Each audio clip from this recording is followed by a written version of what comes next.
As you all know, we're here for the Walk to Remember event. And this event is a time to remember and honor the lives of innocent people who died during the genocide in Rwanda in 1994. And also, it's a time to send a message of hope, unity, and solidarity so that we can fight together against the genocide ideology.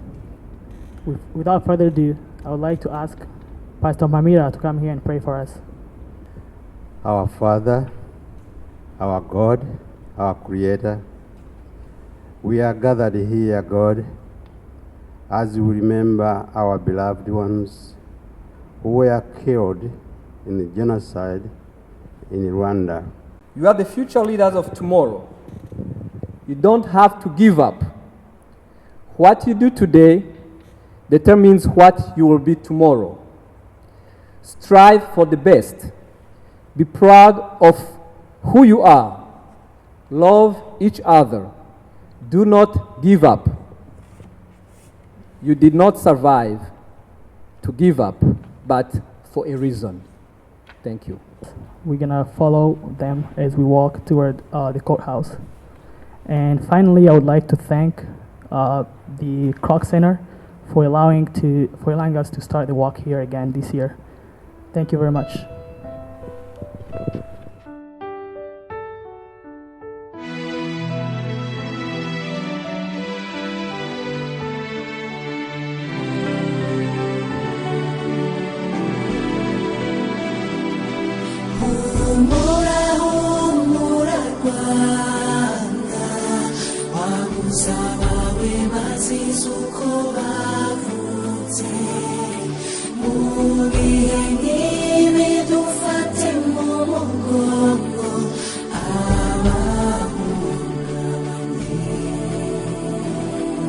imyaka ibaye myinshi twibuka abacu bazize jenoside ntiduteze kuzacika intege oya oya.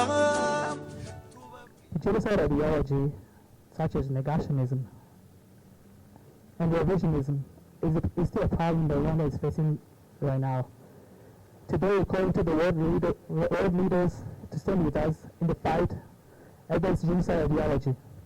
I would like to invite Mr. Miranda to give us a message on genocide ideology and justice. Thank you for the youngsters for organizing this occasion today. It shows us that we still have a lot of youth that will be carrying over the torch from Rwanda, a genocide that happened to your brothers, your sisters, and your uncles and your parents. Without delaying, I'll thank again the youth for organizing this day. I hope it will continue the years to come so that we can remember our parents. Somebody in the community when we were walking, she said that during the genocide, they were happy to see it rain because the genociders were fleeing away from killing people. So it's a blessing that it's raining today so that we can at least reflect our minds about the people who lost their lives. It has been 23 years since the genocide happened in Rwanda, and it sounds like it is yesterday. It will be in our hearts. Our hearts have been scarred. I know they will never heal. However, as my brother said, people who negate genocide, they have three reasons to do that. First of all, the people who negate genocide or saying that it never happened, or who say that it's a double genocide, as some call it, they have three reasons to do it. First of all, those people are inhumane. Those people are cruel. Those people are, they don't suppose even to live in this world. Because to kill genocide, that means you wipe from the children who were born to the oldest person who was 94, 95, 96, 90, almost 100 years. So they are ruthless. They have no place on this earth. That's why walking like this reminds us that those people, we should try to expose them and also oppose what they think. Secondly, those people who negate genocide, they want to do another genocide in the future. That's how it started in Rwanda. when they were killing the Tutsis and they had to flee after the revolution, they went unpunished. And guess what? Because they went unpunished, they thought that killing the Tutsis, they will never be punished. However, I want to give each and every one of you, mainly the youth, let's carry on this torch and bring these perpetrators to justice. I'm going to go back on it later on. And the third reason people negate genocide is because they are guilty of what they did. They feel like if they negate genocide, they're going to get away with it. But walking like this today reminds us and reminds them that people are still and will continue to know their atrocities. We thank this government of America for allowing us to participate and in a harmony, in a nice way like this. We thank the country of Rwanda, who are also still working to remember every day, every year when the genocide is being remembered. People at work, they ask me, because they go to churches and they hear people preaching different ideologies that Tutsis and Hutus killed each other. It never happened that way. The full power was the government power. And the Hutu extremists, they went into the villagers who had nothing to protect themselves and slaughtered them day and night. Within 3 months, we had more than 1 million of Tutsis who died in that country. And by the way, it may be more than 1.5 million, we don't know exact number. Genocide survivors, we should try to continue and hunt every person that has been committing genocide. We went in Laredo, Texas, we exposed a pastor who committed genocide. He was put to prison. We went to Chicago, you know about Zuzu, he was a neighbor there. He was sent to Rwanda. We went to Missouri and got that guy who committed genocide in Ngoma. He went to Rwanda. So every year I commit, you guys, you have got too much strength. I can see this. We used to do it before we had 1 child, 2 children, 4 children. Now we have many children, sometimes we slack. Please, youngsters, I want you next year, every year we expose genociders. It will be our pride that these people are brought to justice because they are getting away with all these things without being punished. And lastly, I will say that what happened in Rwanda, 1 million that perished, if you go into what we call democracy of doing some future elections, guess what? 1 million that perished, there's no way you can catch up with the majority that are there because they killed the whole 1 million. So youngsters, wake up. Let's see how we can change the constitution of Rwanda, because 1 million, that means we should be like 5 million at this time. When are we going to catch up? Never. So these things about Western countries saying about actual amatora, things have to be revived. That's why you see even in this country, we have the majority who win don't necessarily become president. So in Rwanda, it will be a very hard to go in the future because we lost the whole 1 million. So that's another chapter to go over because there's no way we can catch up with votes. There's no way. So youngsters, I want you to put that in your mind next time when you talk to each other and see what can be done about our future of Rwanda. Power team here, I won't want to waste your time, but the wounds that we have, if we don't put bandages on them, we shall never heal.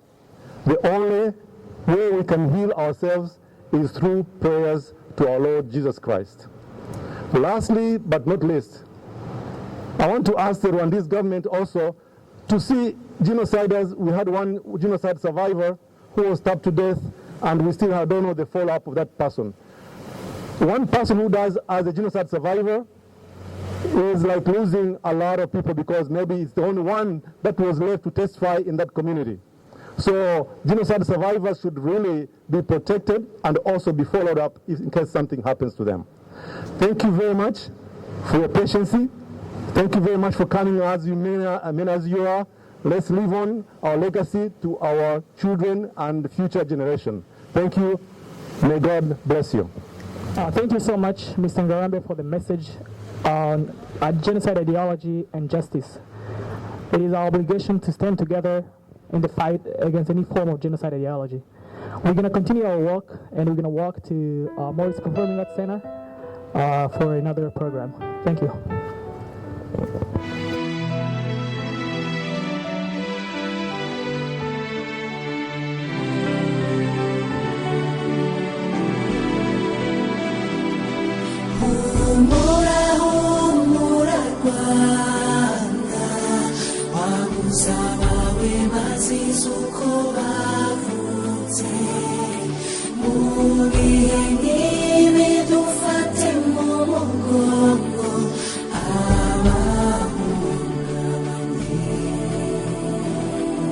imyaka ibaye myinshi twibuka abacu bazize jenoside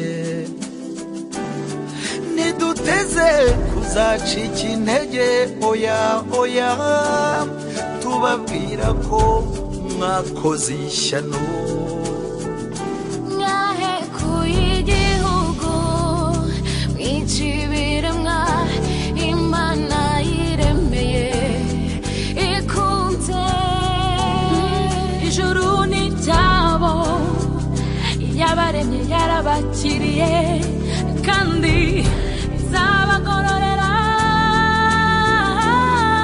isabye akababaro mbese nabuze abantu ihorere mama ihorere shenge uhumure kandi ukomere cyane ntituzabatererana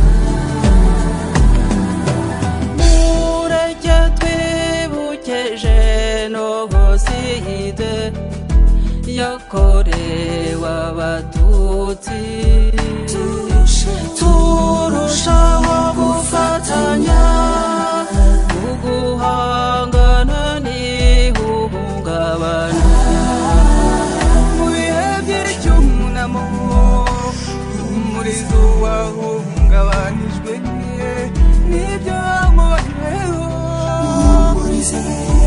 umuhe icyizere cyo kubaho muhe icyizere cyo kubaho umwegere umutega amatwi umuhumurize umushyira ahantu hatuje umuganirize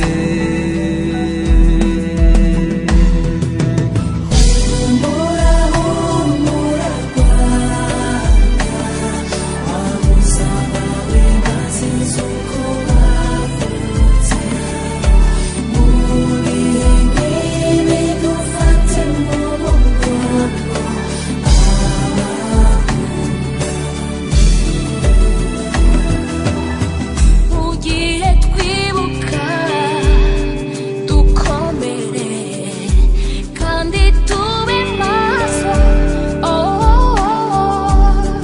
hato tutagira uwo dukomeretsa haba mu ngo cyangwa mu biro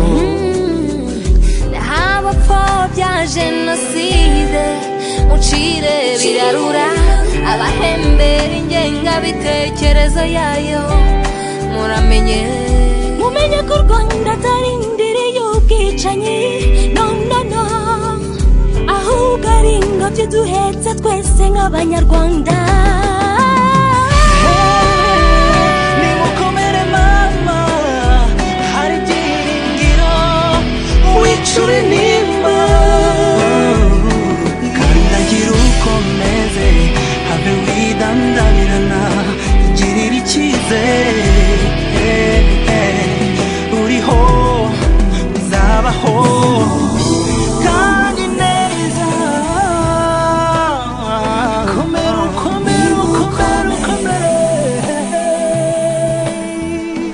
nimukomere wicure nimba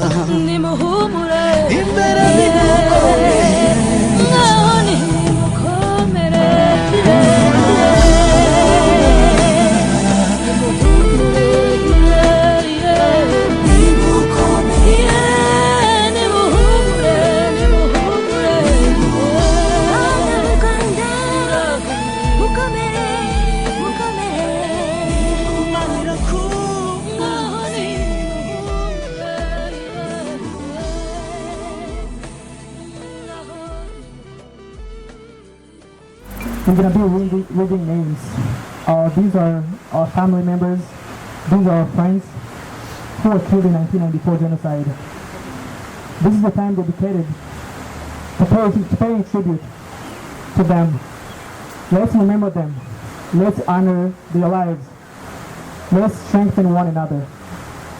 I would like to ask those who are holding candles to step up front and help us light candles for our loved ones before we start reading their names. Thanks, Mr. Speaker. In 1994 genocide, it had to give the voice to honor the Tutsis who died. Today, I stand to honor the victims who died in genocide. Here are the names of the folks who died.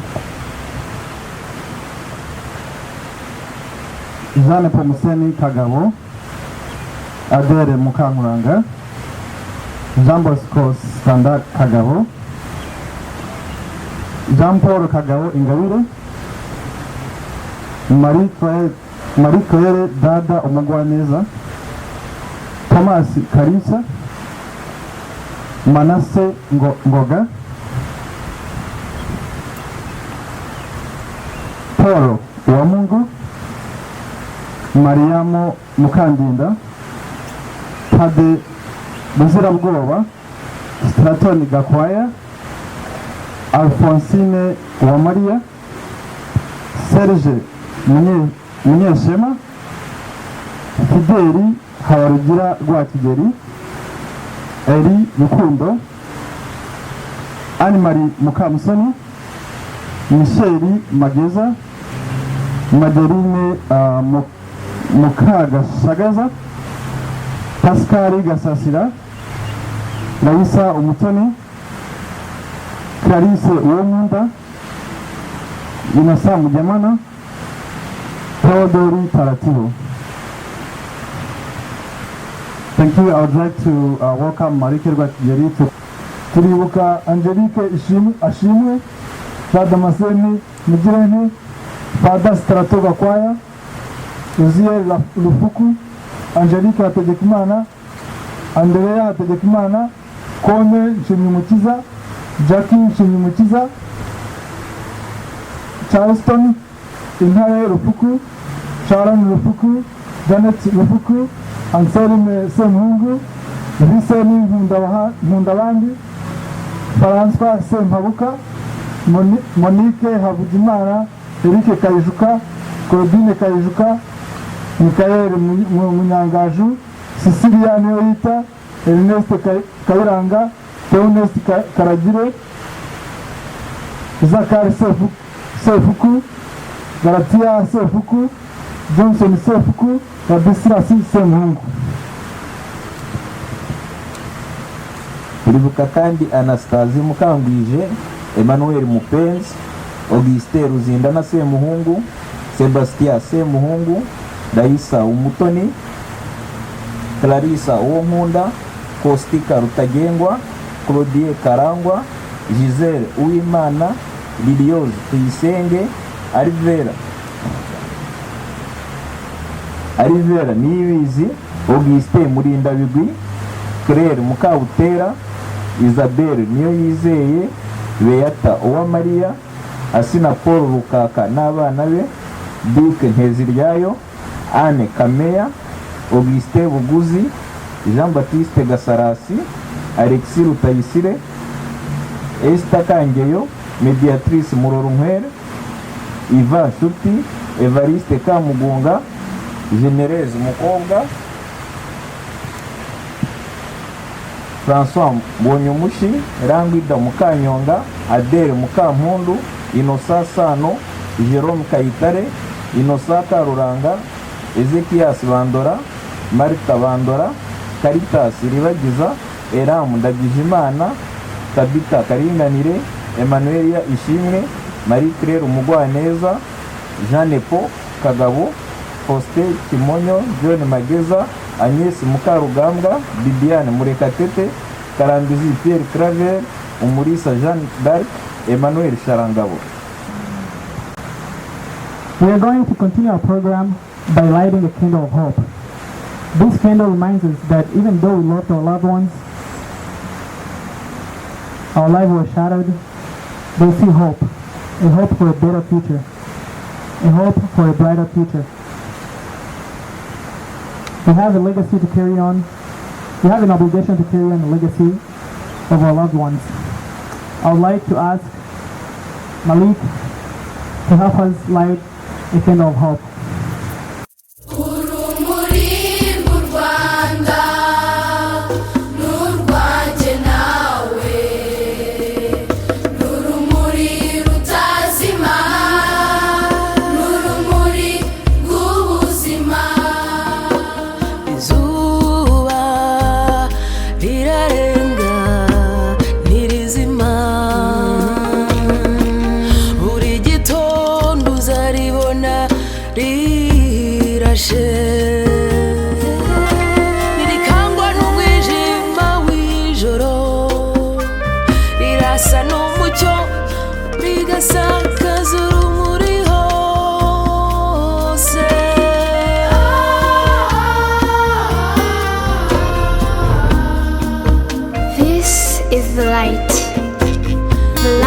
Of remembrance, the light of life.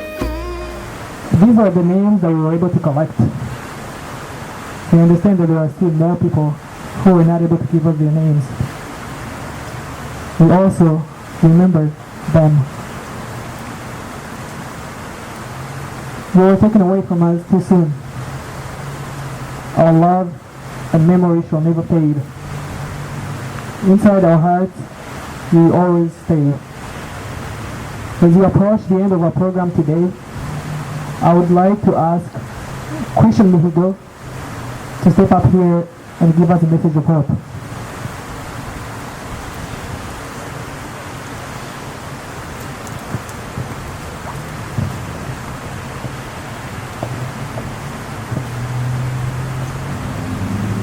Fellow survivors, friends of Rwanda, ladies and gentlemen, good evening. It is a privilege to address you this evening, especially after this walk to remember our beloved, whose lives were cut short in 1994. Some of us have already shared the theme of this year's commemoration and the purpose of remembering. I will only speak as a survivor of the unthinkable genocide. The spirit of our walk was to remember, to pay tribute, to restore the dignity of our parents, our siblings, our aunts and uncles, our relatives, our faithful friends, and the 1 million lives we lost during the genocide against the Tutsis. This is a great achievement. It shows you how much we can accomplish if we work together. Today, as we remember our people, it is important to emphasize the fact that the immoral Rwandan leadership in 1994 was responsible for recruiting, training, and supervising militias, Interahamwe, and military groups to ensure the ethnic Tutsi was eliminated. My mother shared with me the story of our survival. Born in Rwanda in April of 1993, I was still new to this world when an all-out propaganda campaign of political hate speech was launched as a powerful tool to incite Hutus to hate Tutsis. I was still new to this world when the national television and newspapers, sponsored by the government, introduced inflammatory hate speech that turned neighbors, co-workers, family members, and even friends into enemies. What can I say? There are no words to describe how I feel about the genocide and what we all went through. The aim was to eliminate all Tutsis. Fortunately, the planners and executors of the genocide did not achieve their goal, because I am, you are, still around to tell the world that their silence was intensely felt in the bushes. It was felt when we were waiting in lines for our turn to die. It was felt in the mass graves where people were buried alive. It was felt by innocent Tutsis running under the rain, trying to escape machetes. It was felt by the RPF in Kontani that were reaching beyond their abilities and stood up to challenge the world in order to rescue us. It is important that we do not forget that the global leaders' silence had and still has a huge negative impact on us and has changed our lives forever. Not in order to assign blame, but rather that we may not make the same mistakes again. I am, however, confident that they learned from our history, that genocide is preventable, that peace is possible if we all value the preciousness of life. For those of you who know our history, the genocide against the Tutsi did not happen overnight. It was carefully planned and systematically executed. It all began with words such as cockroaches, snakes, and became a political campaign to exterminate the Tutsis. Militias were given all the tools and authority necessary to kill without fear. I am not sure what would have become of Rwanda if a group of heroes, the RPF, led by President Paul Kagame, did not believe in themselves or did not choose to put their lives in danger, walking days and nights to stop the genocide. Considering the challenges we face as survivors, let me emphasize the shock we experienced to hear some people taking pleasure in denying or minimalizing the genocide. One wonders how people can choose to forget the mass murder of over 1 million people. Genocide is a crime against humanity, but also denying it is a crime that is punishable by law. For that reason, we condemn any form of genocide ideology and call all judicial systems over the world to render justice to the victims of genocide, to survivors, and to Rwanda. Dear parents, spouses, siblings, and children in heaven, as we remember, as we strive to rebuild, as we renew and unite, we undertake this enormous effort to be the men and women you dreamed of us. Every step we take towards our future is possible because of the foundation you laid for us, and we recognize your endless sacrifice. The scars that remain in our hearts are our driving force to achieve and to never give up on our dreams. 23 years today, your inspiration, your vision, your perseverance, and legacy remain. We are now brothers and sisters dedicated to inspire the world for peace, prosperity, and good governance.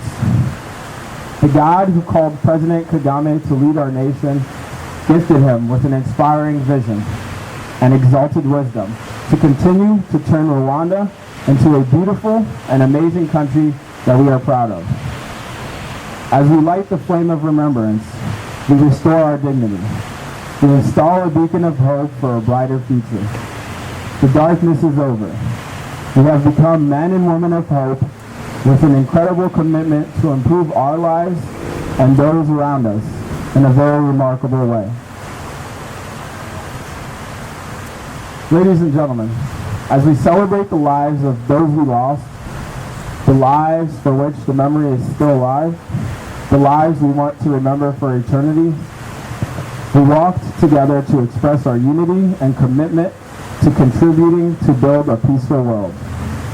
Together, we walked to reiterate our obligation, for never again will there be a genocide on this earth. A crucial point to remember is that most of the people who executed the genocide were not educated. They were followers who did not exercise critical thinking when the elite ordered them to kill. I want to share with you the words of a killer that have stuck with my mother to this very day.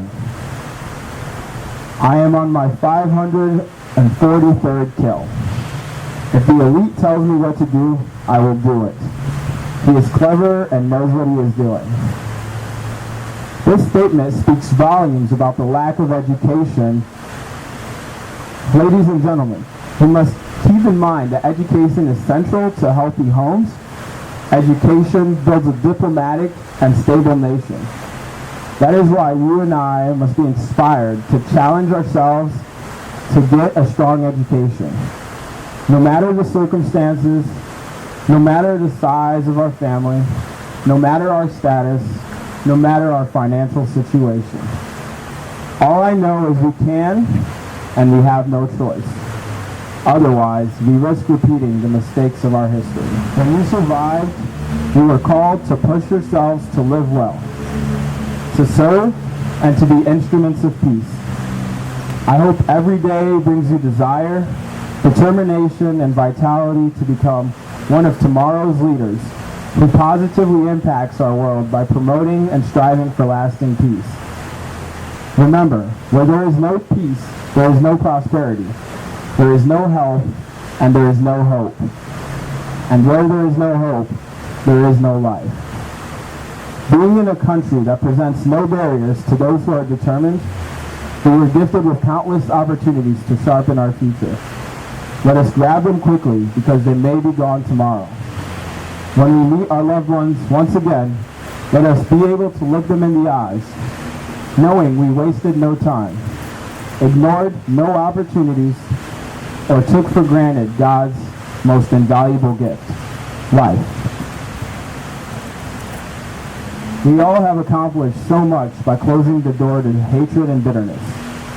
We chose perseverance and faith to overcome darkness. Truly, I commend you all for your incredible efforts in this choice. It is no easy task. As we reflect on our accomplishments, I plead that you continue to use your voices and stories to influence the world by your actions and resolve to build a stronger society for our children. I urge you to ask of yourselves who you are. In the meantime, I have my answer for us. We are a generation of youth driven by courage and determination to move forward. We are gifted with many diverse and unique skills. Without our unity, this walk to remember would not have been possible today. Please join your efforts together. Start new projects, create, learn, innovate, and inspire those who are slower in moving forward. Most importantly, use your God-given gifts to reach your destiny. In unison, let us work tirelessly. Let us work diligently to accomplish not only for ourselves, but for all those who cannot. Let us strive to build a strong and united community, for then success is inevitable, leading us to a peaceful, thriving, and unshakable society. Thank you.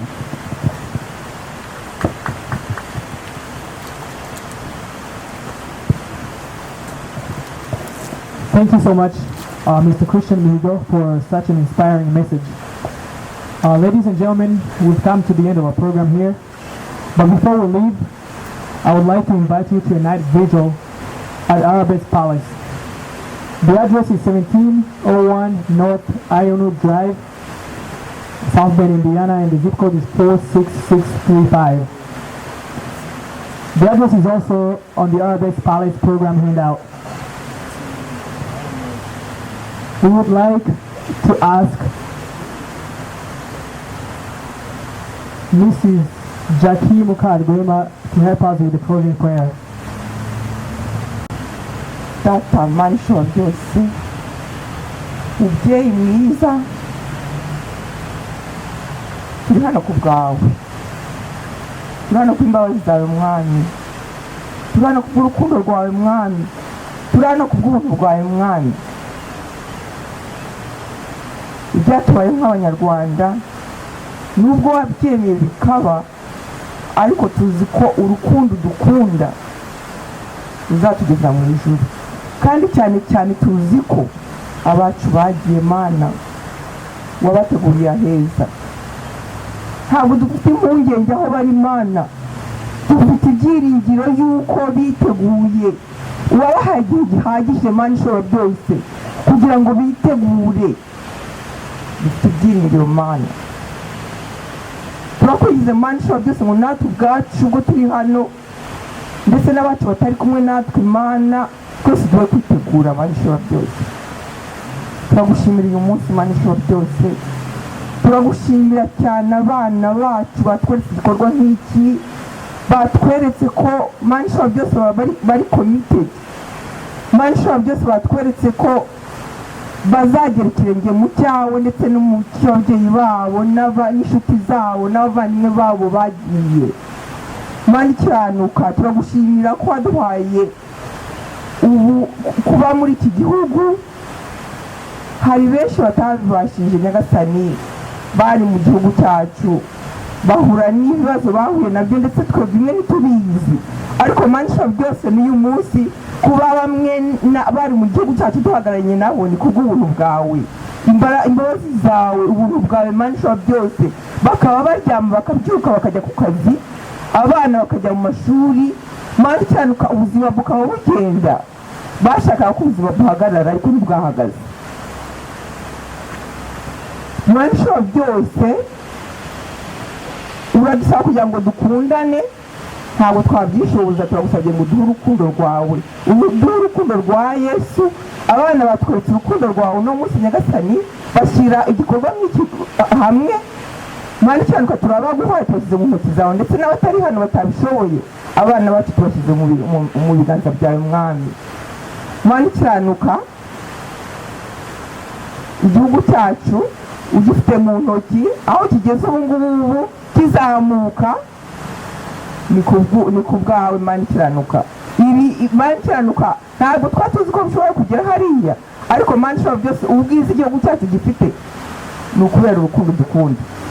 Duzi ko dukunda urukundo Mana ishobora byose rutarondereka. Niyo mpamvu n'uyu munsi Nyagasani twongeye tugashyira amaboko yawe, twongeye tukagendera mu buntu bwawe.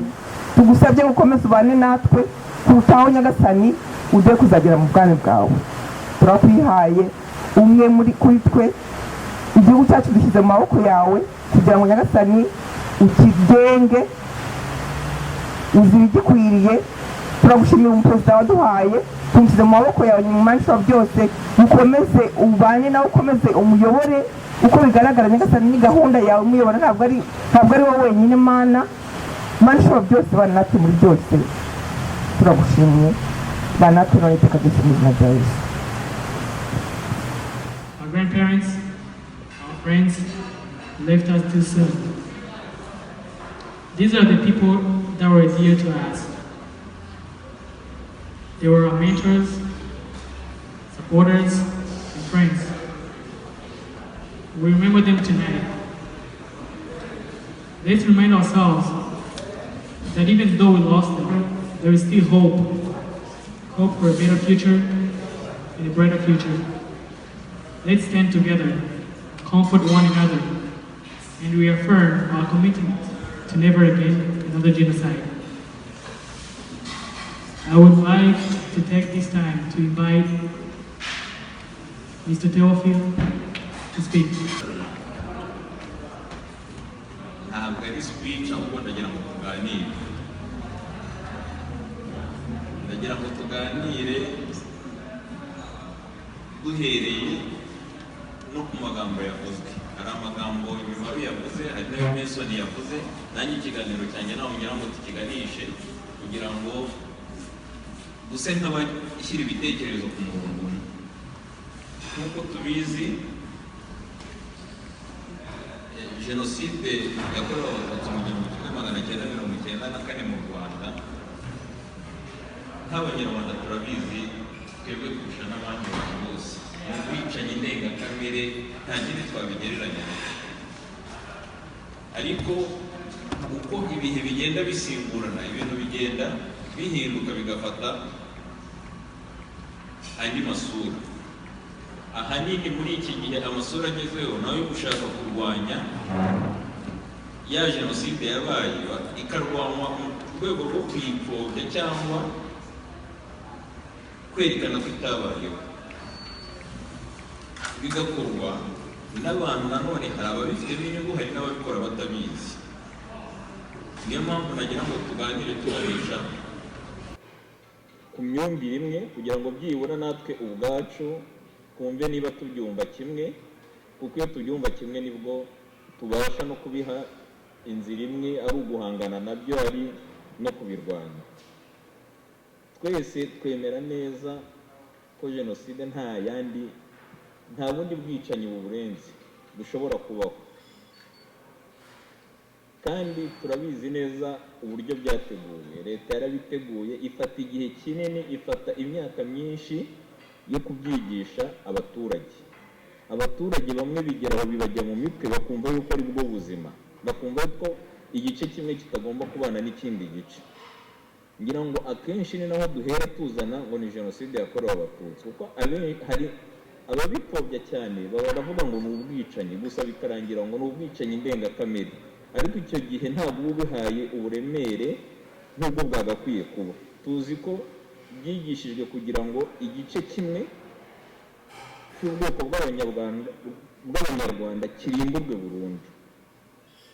Rero ntabwo ari ubwicanyi, ntabwo ari intambara, kuko jenoside iba itandukanye n'ubwicanyi busanzwe n'intambara. Ni nayo mpamvu mu Rwanda bahisemo gukoresha ijambo jenoside, bararitira mu ndimi z'amahanga barishyira mu kinyarwanda kugira ngo batazajya mugira n'ubyitiranya n'ikindi, kuko ababihakana cyangwa ababipfobya bagendaga babishakira amazina: itsembatsemba, itsembabwoko, irimburabwoko n'andi menshi, kugira ngo bagabanye bwa buremere bwacyo. Ariko mu ndimi z'amahanga jenoside ni rimwe, ntabwo rifite ikindi, kandi rifite n'ibisobanuro bimwe, yuko ari uburyo buba bwarateguwe kandi bugashyirwa mu bikorwa bwo kurimbura abantu b'igice kimwe.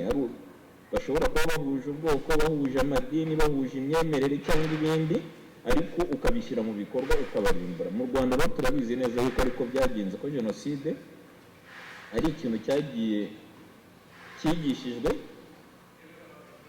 kirangije abantu barabyumva, barabyemera, noneho babishyira no mu bikorwa. Ariko ari ibintu bifite umuyoboro wateguwe neza, atari ibintu byituye aho,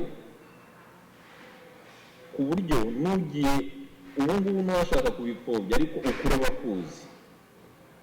Rero iyo twemera yuko jenoside ari mbi, ari amahano ubundi umuntu atakwifuza yuko yaba ku gice cye, icyo gihe umwifuza yuko bitaba no ku kindi gice icyo ari cyo cyose.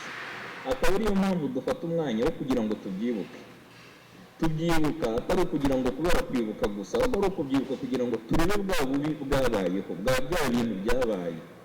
Nitubona ububi bwabyo n'uburyo byagiye mu bikorwa, nibwo tuzamenya guhangana nabyo ntibizongere kuba, kuko twiyicariye ntitubitekereze. Ubitegura aba afite uburyo bwinshi bwo gukoresha bwo kubitegura ku buryo byakongera bikaza. Rero tugomba no kubyibuka kugira ngo tubone uko duhangana nabyo, ntihazagire ikindi gice cyangwa ubundi bwoko bw'abantu bishobora kuba byabaho. Niyo mpamvu tuba twafashe iki gihe, kugira ngo rero iki gikorwa cyo kwibuka tuba twakoze, uretse igikorwa nyamukuru cyo kwibuka no guha agaciro abantu bacu bapfuye, ariko dufata n'umwanya wo kuzirikana uburyo bapfuyemo. Bapfuye kubera iki? Byagenze gute? Kugira ngo tubirwanye hatazajya kuko ibyongera kubaho. Kugira ngo izo ni impamvu nyamukuru zo kwibuka ziba zihari. Rero iyo tuvuga kwibuka, tukibuka abantu, tukibuka uburyo byateguwe, ubwo noneho dutangira guhangana n'ingaruka zo kugira ngo bitazongera kuba. Impamvu habaho gupfobya jenoside nabyo turabivuga mu bice bibiri. Hari upfobya afite impamvu zigaragara. Impamvu zigaragara ni izihe? Arashaka yuko itagira bwa buremere kugira ngo yikureho icyaha, kugira ngo nujya kumuhana yerekane yuko ibyabaye ari ibintu byari byoroshye. Ni ukubera indege yahanutse ya Habyarimana abantu bararakara baraza bica abandi, akabyoroshye. Ariko mu by'ukuri we aba yarabigambiriye, niho agenda ashyiraho ubwo buryo, ukabona arahanganya atari ko habayeho jenoside ebyiri, kuki muvuga imwe? Kugira ngo yoroshye cya cyaha cye yakoze, noneho bigumaho mu kirere. Urumva ababikora afite imibare, kandi n'abantu babiteguye, n'abantu bazi ubwenge, bakoresha inzira zose kugira ngo cya kintu cy'icyaha bafite barebe ukuntu bakikuraho. Aho rero niho haziramo ikindi gice navuga ko natwe tuba turimo muri rusange, rimwe na rimwe dukora tutanabizi, tugafasha ba bandi kugera ku nshingano zabo. Ni ukuvuga ngo natwe iyo rimwe na rimwe dukora ibikorwa bishobora kuba bipfobya nubwo tubikora tutabizi tuba turi guha ingufu ba bandi. Aha natanga ingero, iyo turi gukoresha nk'ijambo jenoside mu buzima busanzwe natwe ubwacu tuba turi kuripfobya.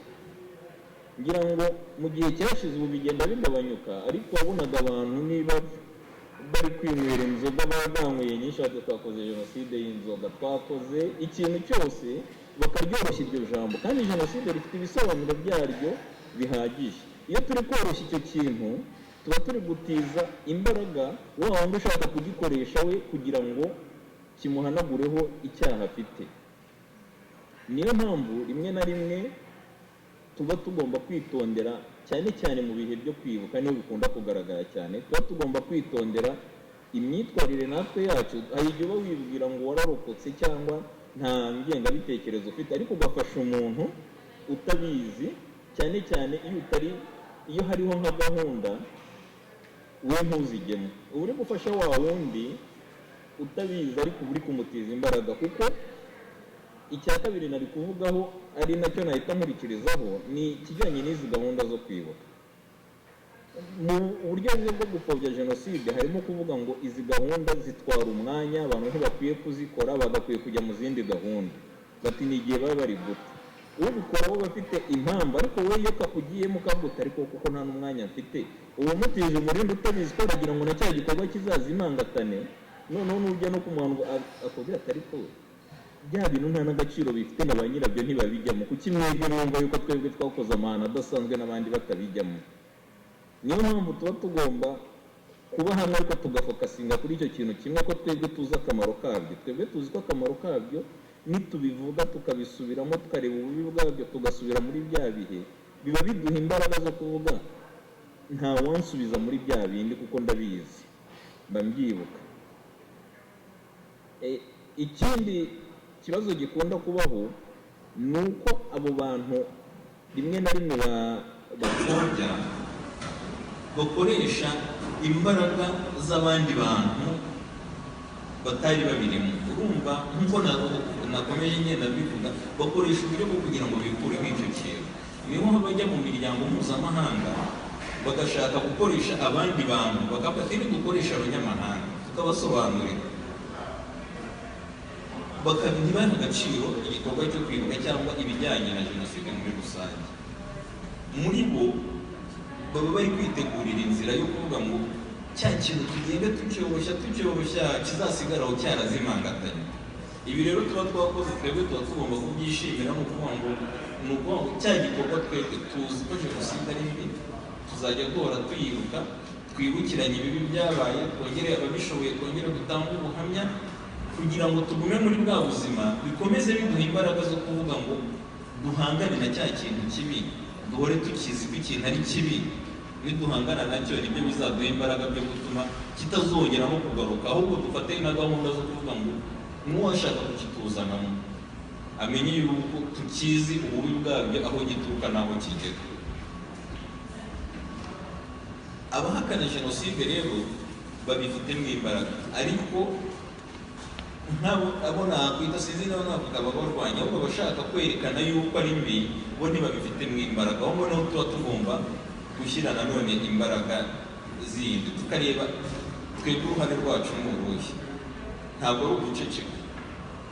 Niyo mpamvu tuba twibutse, tukamenya yuko hari inzira nyinshi ziri gukorwa z'abantu bayihakana cyangwa bayipfobya ariko bafite impamvu, ariko kubarebera rimwe na rimwe burya tuba turi kubatiza umurindi. Tuba dukwiye guhangana nabo mu nzira zose, kuko tudahanganye n'upfobya n'uhakana, mu by'ukuri natwe turi gupfobya mu bundi buryo.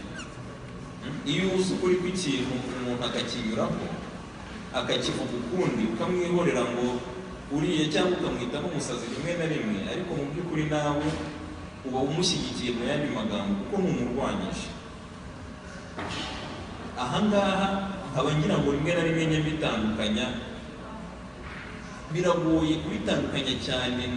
Hari ababyita politiki, hari ababyita iki, ariko ikintu cya jenoside ni umwihariko, ntabwo ari politiki, ntabwo ari kireba buri munyarwanda wese. No guhangana ni uguhangana na wa wundi uri gupfobya jenoside cyangwa uri kuyihakana. icyo ngicyo ntabwo ukwiye kuvuga ngo urabiharira leta cyangwa abacitse ku icumu. Umuntu wese, umunyarwanda wese uwo ari we wese mu rwego rwose arimo aba akwiye guhangana nabyo, kuko nta n'umwe wakwifuza yuko iki kintu cyakongera kubaho, cyaba ku muntu uwo ari we wese. Mu kurangiza iki kiganiro rero, kugira ngo nta bishya nabunguye ni ibisanzwe, ahubwo ni ukubiha umurongo umwe, ni ukongera kwibutsa yuko jenoside ari ikintu kibi, kandi twese tuzirikana yuko ayo mahano adakwiye kongera kuba ku muntu uwo ari we wese. Guhangana nayo kwa mbere ni ukuhe? Ni ukwiteza imbere, ni ukujya mu bikorwa biduteza imbere, kuko uwayikoze yashakaga yuko abantu basubira inyuma cyane. Guhangana nayo ni ikihe? Ni ukuyirwanya ku buryo utakwifuza ko hari undi muntu uwo ari we wese n'umwe byabaho, niyo mwaba mudahuje imyemerere, niyo mwaba mudahuje ubwoko, niyo mwaba mudahuje ikintu icyo ari cyo cyose, ntiwifuze ko byamubaho, kuko twebwe dufite, niba navuga experience byabaye yuko ari ikintu cyadusize ahantu habi cyane. Ntabwo wakwifuza ko undi cyamubaho nayo kimusiga habi, ko naho tugomba kuhahanga, kuko hari igihe abantu bireba bakibagirwa no kureba ahandi bishobora guturuka ari hose, kandi twemera yuko ari mbi. Icyo gihe twaba tuvuze yuko ari mbi ku bantu bamwe, kandi twemera ko ari mbi ku bantu bose. Guhangana nayo nanone ni ugukomeza gushyigikira yuko buri munyarwanda aho ari hose agira uburenganzira bungana ku Rwanda rwe, akumva yuko nta n'umwe ukwiye kumurushaho uburenganzira, nta n'umwe ukwiye kumurusha, sinzi uburyo nabivuga, ariko kera Hitler niwe wabivugaga neza, niwe wavugaga ngo akunda Ubudage kurusha abandi, ngo nta wundi n'umwe umurusha kubukunda. Twebwe icyo gitekerezo tugomba kukikuramo, cyo kumva yuko ari wowe ukunda kurusha abandi. Umuntu akishyiramo yuko ari we wenyine, uko akunda igihugu ari we wenyine ugikunda kurusha abandi. Twese tuvuga ko dufite uburenganzira bungana, kandi dufite n'inshingano zingana. Uburenganzira nanone bujyana n'inshingano, ntawe ugomba kuvuga ngo ni ibyuriya tubireke buriya, oya, ahubwo tugomba kumva yuko tungana imbere ya byose, dufite uburenganzira bungana n'inshingano zingana. Icyo gihe nitubishyira hamwe, tuzumva yuko icyo utifuza yuko umuntu yagukorera, nawe kandi utajyaho ugikorera undi. Muri makeya niyo deba nagira ngo tugire yo guhakana no kumenya ukuntu tubirwanya, kugira ngo hatazagira ikintu na kimwe kijyanye no gupfobya jenoside cyangwa no kuyihakana cyiza, ahubwo tumenye yuko tugomba guhagarara hamwe tukakirwanya. Murakoze. Is beyond imagination. To me, it has no definition. Certainly, they were tested to the limit. On behalf of the youth of Michiana, I would like to thank each of you who came to support us in this working event, so that we can restore the dignity of our loved ones who were perished in the 1994 genocide against the Tutsi. I take this moment to acknowledge the efforts of the youth who organized this event and put together everything they had to make sure that this event became a success. It's not by accident that this event happened today. There was a lot of efforts, many resources, money, and time. But to them, it didn't mean nothing. They understand that. There is a journey, there is a long journey ahead. A journey to fight, a journey to survive, and stand up against the youth. As I speak now, there is some youth, Rwandan youth, who are out there having this genocide ideology. They are taking advantage of social media and spread up their ideology. But tonight, I have the message for them. They won't do anything. Justice would catch up with them, and eventually there will be some consequences to them.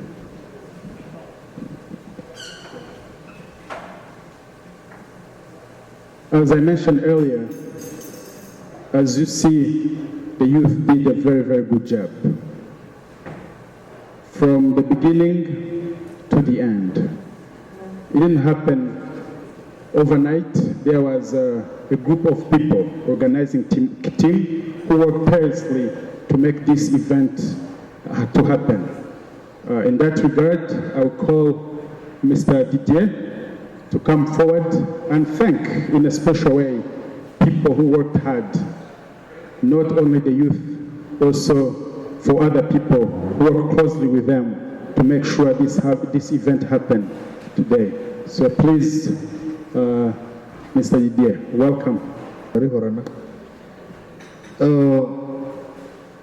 ntabwo byari byoroshye gutegura iki gikorwa, murabizi buri muntu wese hano ntabwo biba byoroshye kugira ngo ubone umuntu afate umwanya we aze yicare, byabaga buri cyumweru every Sunday, so kugira ngo uzabone abantu buri cyumweru ntabwo biba byoroshye, ariko abantu baritanze. Navuga nka Olivier Shimwe, nkavuga Apotre, nkavuga Marike nubwo abashikaga ariko yarabonekaga rimwe na rimwe, hakaza Theo, hakaza Dieudonné, hakaza Bofis, hakaza Mark, ni benshi ariko abantu baritanze bakora iyo byabaga. Hari n'abatarabashije kuboneka bagahamagara bakaduha ibitekerezo, batubwira sinzaboneka, bakadufasha mu buryo bw'amafaranga kugira ngo ibi byose tubigereho. Abo bantu ndabashimira. Hari n'abatarabonetse mu minsi yindi ariko bakoringa off ku kazi bakadutumira mu rugo rwabo tukabasangayo bakatugira inama mu rugo rwabo. Abo bantu nabo ni abantu bo gushimirwa cyane. Nkagira ngo nsabe noneho buri muntu wese uraha, please iki gikorwa mureke tucyagure kibe kinini cyane, ntibizabe ibintu byo kuvuga ngo dukore ibintu byoroshye, ahubwo tubyagure ku buryo tuzajya dutumira n'abandi bantu bo mu yandi masiteti, dukoreho turimemba, ibe ikintu gihoraho buri gihe, buri muntu abishyire mu mutima we ko buri mwaka azajya habaho turimemba, ku buryo tunatinze nawe ubwanyu muri bakuru kuri twebwe ushobora no kuduhamagara iwawe tukaza umunsi umwe tukicara iwawe ukaduha ibitekerezo. Si ngombwa ko twebwe ari twebwe tubibutse, namwe mubonye dutinze mujye mudufasha mutwibutse. Ntararangiza nagira ngo mvuge akantu gatoya. Nyuma ya jenoside habayeho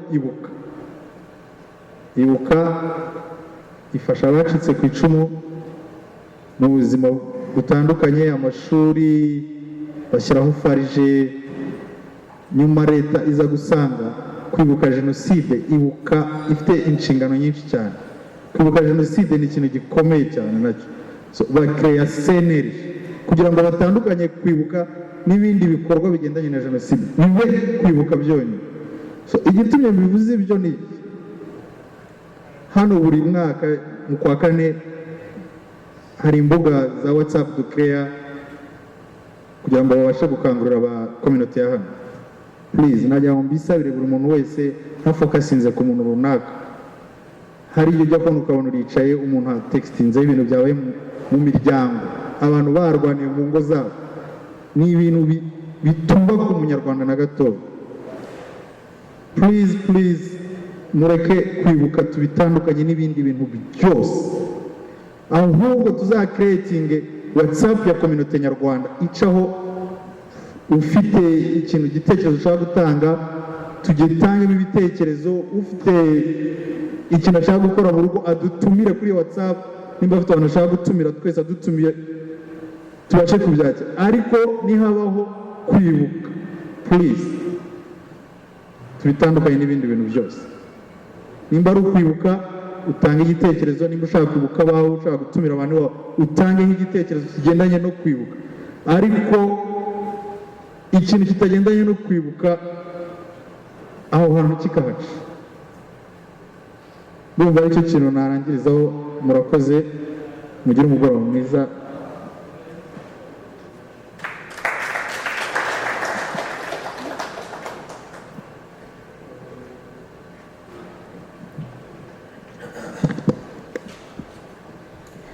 As we approach the end of our night Vigil program, I would like to let you know that the platform is open for anyone who would like to say anything, whether you have a message of hope, short testimony. I encourage you to step up here and speak. Thank you. Twibuka abazize jenoside, twabuze abana, ababyeyi, abavandimwe, tubura n'inshuti, bose bazira uko bavutse, baturekede enafu n'obulumi,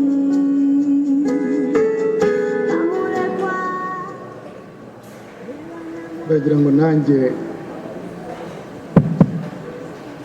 ngo nanjye mu izina y'abantu bakuze shimira abasore, bashimire cyane igikorwa bateguye bakaba bakigejeje ku musozo uyu munsi. Ntabwo byoroshye gutegura ibintu nk'ibi, cyane cyane uri hano muri kino gihugu. Igihe cya hano muri iki gihugu kibona ntibyoroshye, cyane cyane ku bantu b'abasore. Hari abari mu mashuri, hari mu kazi, kugira ngo babifatanye rero bashobore gutegura ikintu nk'iki, nibyo gushimirwa. Ikindi nagira ngo nongereho ni uko abasore mukwiye kumenya yuko mutari mwenyine, hari ababakuriye. Igihe mutegura ibintu nk'ibi ngibi ntimukabyihererane, mujye mutwegera. Ubufasha bwose mwakenera twakora uko dushoboye kugira ngo tubafashe, aho kugira ngo bibe ibyanyu byo mwenyine kandi bitareba urubyiruko rwonyine. Ahangaha sinzi ko ari urubyiruko ruhari gusa, hari abantu b'ingero zose. None nizeza abasore yuko abantu bakuze bazabatera inkunga mu buryo bwose, ari ubwo ibitekerezo ndetse n'ubufasha mu byerekeranye n'amafaranga. None rero ntimukagire ubwoba bwo guhamagara, wahamagara Benson, wahamagara undi muntu mukuru ahangaha ukamubwira uti dukeneye ubufasha n'ubu. Ntuzagire ubwoba, turabibemereye. Ntimugatinye kuduhamagara, muzaduhamagara mufashe, mudusabe ubufasha ubwo ari bwo bwose. Nkaba nagira ngo nshimire abasore cyane mu izina ry'abantu bakuze. Murakoze. Thank you very much. Uri inzozi nkumbura iteka ntazabona, ukabika ibibi byasaze umugongo waho nishima. Uri kure kure nk'ijuru undebesha andi maso nkakubona. Uri inkuru nzaba riteka itarangira, biganza birangwa mu bupfura iyo ugarutse ukareba uko nakuze. Biganza birangwa mu mutima